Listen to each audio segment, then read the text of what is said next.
तो दोस्तों एक तोता बच्चा मेरा घर में आ चुका है। देखो मेरा जो छात है, छात में आके बैठ गया। किसका है कमेंट करके बताओ, किसी का है तो कमेंट करके बताओ। देखो आपेल खा रहा है अभी।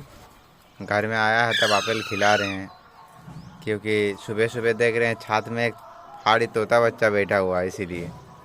तो किसी का है तो कमेंट करके बताना भाई। और अभी तक यूट्यूब चैनल को सब्सक्राइब नहीं किया है तो करके भी रखना।